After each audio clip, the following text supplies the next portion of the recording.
Bad.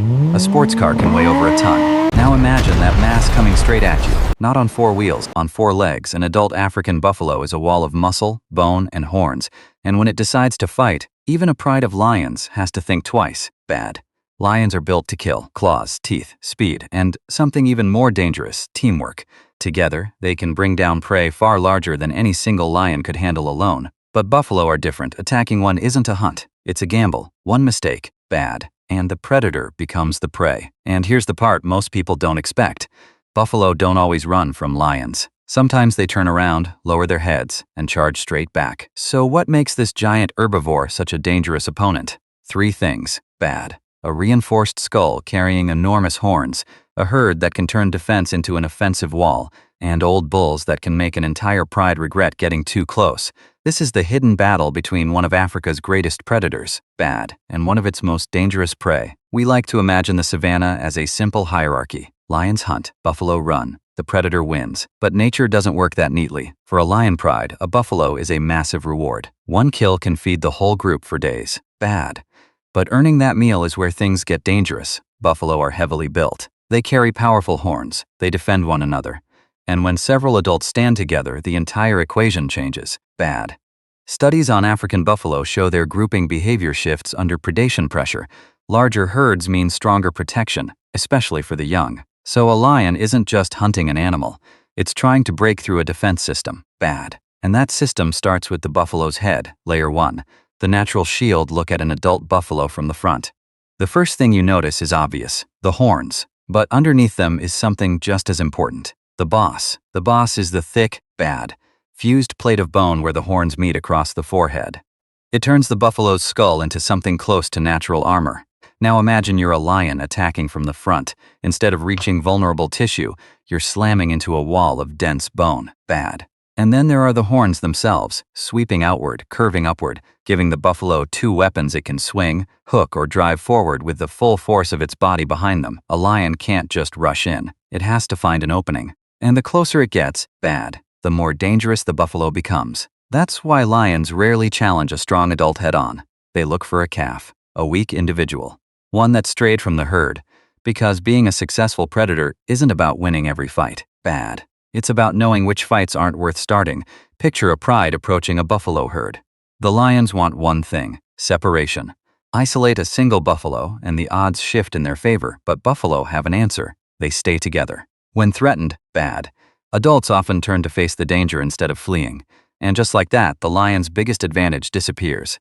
The herd tightens into a defensive formation. Adults surround the vulnerable. Calves stay at the center. Horns point outward toward the threat. Bad. The lion wanted individual targets. Instead, it's staring down a wall. The lion's strategy. Separate one. The buffalo's strategy. Protect everyone. And sometimes the herd doesn't stop at defense. It attacks. One buffalo charges. Others follow. Within seconds, bad. The entire encounter can flip. The hunter becomes the one running. That's a nightmare for a predator, because a lion's advantage comes from controlling the fight.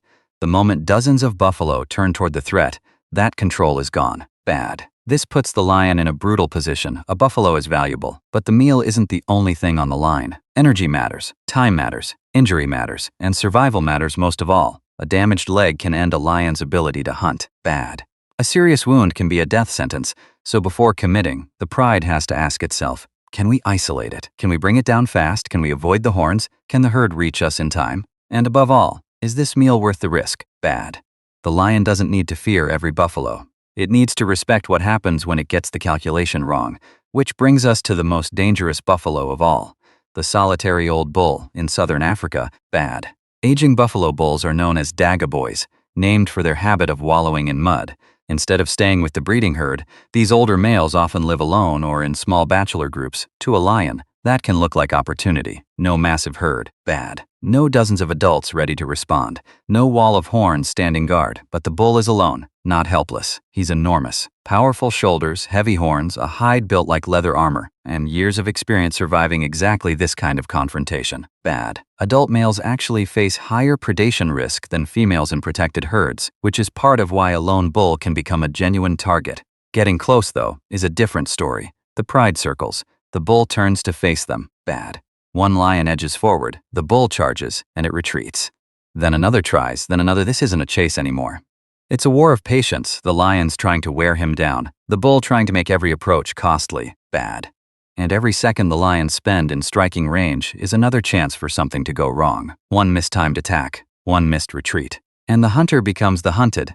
This is the real reason lions think twice before attacking buffalo, bad. It's not that buffalo are unbeatable.